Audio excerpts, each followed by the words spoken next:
Hello everybody, আশা করি সবাই ভালো আছো। তো এখন আমি আসছি আমার পুরাতন কোম্পানিতে। এসেই দেখেন আমি রান্না করার জন্য সব কিছু রেডি করতেছি, কারণ ভাই অনেক দিন হয়ে গেল খাবার খাই না, মানে ভাত খাই না। বিশ্বাস হবে না হয়তো আপনাদের, আমি অনেক দিন ধরে ভাত খাইতেছি না। তো এখন পুরাতন কোম্পানিতে আসছি, আমরা 3 জন আসছি। তো আমরা আসছি মূলত ভাত খাওয়ার জন্য। আইসেই দেখেন রান্না বসে পড়ছি, রান্না করব এখন আমি নিজেই। তো মোরগ কাটাকাটি হয়েছে, পেঁয়াজটাই সব কিছু কাটা রয়েছে, মশলা টশলা সব কিছু দেবো এখন। দেওয়ার পরে রান্না করতে বসাবো। তো অবশ্যই ভিডিওর সাথে থাকবেন, শেষ পর্যন্ত দেখবেন কীরকম তরকারি রান্না হয় এবং কীরকম কালার সব কিছু দেখে যাবেন। তো এখন আমি সব ধরনের মশলা দিয়ে দিতেছি, দিয়ে দিতে অনেক জাত মশলা এখানে। কিন্তু হাস্যকর একটা বিষয় হইল গিয়া, আমি সবগুলো মশলা দিছি কিন্তু তরকারিতে কি দিই নাই, বাখরের গুঁড়া। বাখরের গুঁড়া অবশ্যই অনেক আছে নেন, সব কিছু দিছি কিন্তু বাখরের গুঁড়া দিছি না। সব কিছু যখন খাইতে বসছি তখন বুঝতে গেছে যে বাখরের গুঁড়া মিসিং। তাও কারণ হইলে মশলা অনেক। এখানে শেষ পর্যন্ত কী করছি, সব কিছুই ঠিক আছে কিন্তু গোলমরিচ একটু বেশি দিতেছি, সবাই খাওয়ার পরে একটু ঝাল লাগছে গোলমরিচের। তো দেখেন আসলে অনেকদিন পরে রান্না করতেছি, তো একটু কম বেশ সবাই।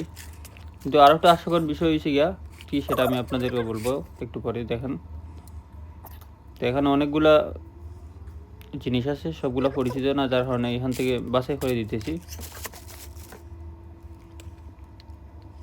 তো আমার বাগনা ভিডিও করতেছে, আরেকজন আসতেছে। আমরা 3জনই কিন্তু অনেকদিন ধরে ভাত খাই না, কিন্তু আমরা ভাত ছাড়াই আসি।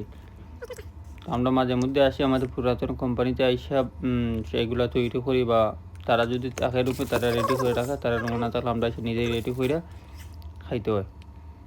ঠিক আছে, তো ধীরে ধীরে সবগুলো মশলা দেওয়া শেষ। এখন লবণ দিতেছি, লবণ পরিমাণ মতো দেওয়ার পরে কী করি দেখেন, তো আসবে না। এই দেখেন আমি পানির বোতল হাতে দিছি কিন্তু তেলের বোতল মনে করে। তো এখন তেল দিতেছি, তেল কিন্তু অল্প পরিমাণ দিতেছি, আর তেল বেশি দিলে গ্যাস্ট্রিকের সমস্যা করে। প্রবাসীদের বেশিরভাগই গ্যাস্ট্রিকের সমস্যা করে। তো শেষ পর্যন্ত আমি আলু দেবো, আলু দেওয়ার পরে কী করবো, ভালো করে মিক্স করবো। মিক্স করার পরে গ্যাসের চুলা বসিয়ে দেবো। এখন দেখেন খুব সুন্দর করে মিক্স করতেছি। অবশ্যই তরকারি কেমন দেখতে বা কেমন হয়েছে অবশ্যই আপনারা কমেন্ট করে জানিয়ে দিবেন। তো দেখেন এখন এই যে গ্যাস সিলিন্ডার, দেখুন কত সুন্দর সিলিন্ডার, ছোটো মোটো একটি, অল্প জায়গাতে রাখা যায়। বসিয়ে ফেলাইলাম, একটাতে বইছি তরকারি, একটাতে ভাত, একসাথে দুইটা বসিয়ে দিছি। আমার খিদে লাগছে ভাই, প্রচুর খিদে লাগছে। ঠিক আছে, তো রান্নাবান্না শেষ পর্যায়ে এখন দেখেন কত সুন্দর কালার বাড়াইছে তরকারি।